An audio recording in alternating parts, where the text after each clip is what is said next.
Good evening, everyone. This is the March 31st PM update and operations update because there's just not a lot to cover on both fronts. Russian forces withdrew from Chernobyl and gave the area back to Ukrainian civilians. Apparently, 7 buses took hundreds of Russian soldiers to a Belarusian hospital due to acute radiation poisoning because they dug into the irradiated soil. The Russian military has reportedly stolen 14 tons of humanitarian aid, to include food and medication that was headed to Ukraine.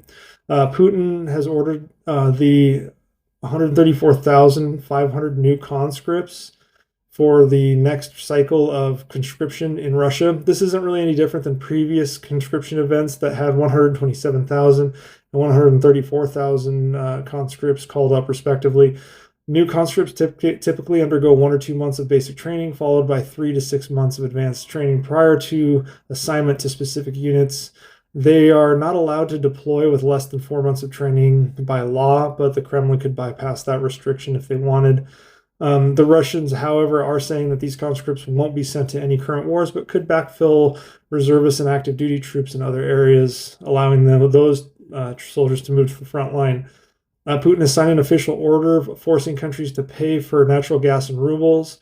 Germany and France have rejected this demand already. The EU Economy Commissioner says they will not be blackmailed by Moscow, and the US announces new sanctions on Russian technology companies and evasion networks. The White House has no plans for Biden and Putin to talk, and any conversation would require serious de-escalation.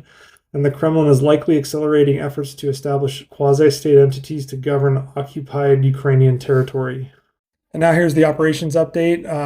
Russians are withdrawing elements of its damaged forces around Kyiv, Chernihiv, and Sumy for redeployment to eastern Ukraine, but these units are unlikely to provide any shift in combat power in the east. As such, the Ukrainians are likely looking in the next few days to take a large swath of territory in this area around Kyiv. Also, they probably could push back units in Chernihiv back towards the Belarusian border in this area.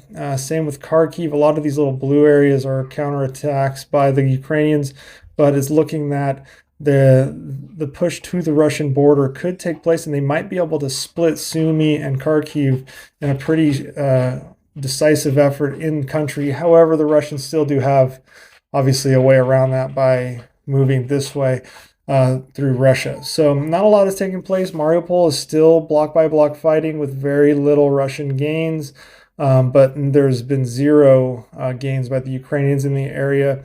Kherson continues many counterattacks, and there's a good chance that Ukrainians will also take territory back in this area as well.